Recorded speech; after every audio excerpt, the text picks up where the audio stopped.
Hey guys! This is a video that I wanted to do for quite some time, but I have my questions, because this topic of reviews, the Metacritic page and all that stuff can be quite gimmicky to handle, so I'll try to say it in a really simple way, and I wanna give later down the line a really solid example of why. First, let's make clear different points of why it shouldn't be taken that seriously. I believe the first and most important part is that a review on its own is subjective. It is a particular opinion. It is as if I ask, which flavor do you prefer, chocolate or lemon? The same principle works with a review. There is people who's going to like chocolate, and it is also true that there is going to be people who prefers lemon. Whether a lot of people like it or not, it is not like you can say 1 + 1 = 2. And of course, every person has an opinion. Now, it is fair to say that maybe the only thing that can be reviewed in that way are the graphics, like the frames per second, resolution, and things like that. But when we start talking about a story, gameplay, art, music, that is really subjective. The second reason comes down to just not liking it for the sake of that. Sometimes the game sells a lot of copies, and many people play the game, but if you look at the user review, it can be on the reds. However, the community is quite active, so it doesn't make sense. Also consider that not every player uploads a review in these sites. The third reason is something subjective. It may be just me, but countless people who review games oftentimes don't even play the game longer than an hour. Sometimes they don't even know what they are talking about, and it shows because they say things that don't make sense. I've seen this a lot with YouTube reviewers, because they try to get a spotlight before anyone else and end up saying whatever comes to their mind. Just to clarify, that sometimes games start slow, so if you reduce the whole review to a couple of hours when the game with this gets past 100 hours, it is obvious that there are countless things left. That is also the reason why I don't want to talk about games that I haven't finished. Sometimes it excites me a lot at the beginning and ends up turning not that great, or the other way around. The fifth reason may be stretching a bit, but nowadays a good number of games have a terrible first day.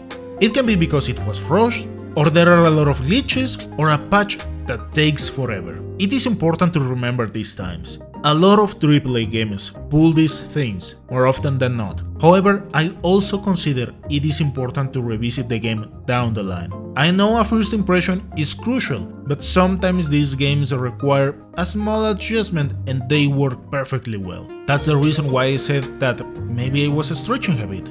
Because it is also true that there are games that get countless patches and they are not worth the time. However, at the end of the day, a lot of people review it in the first day, and it has happened to me that sometimes I get the games years later, play them, and it's like, I don't understand why a lot of people disliked it. I start doing some research and I stumble upon one of the previous points.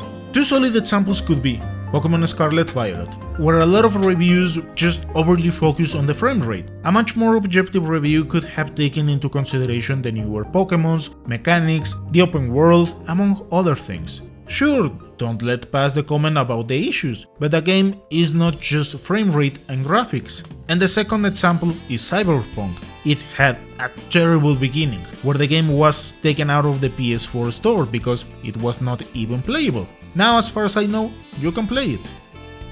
The sixth reason could be about comparisons. Let's say that you start playing the PS4, where a lot of games have really polished graphics, extraordinary gameplay, and stuff like that.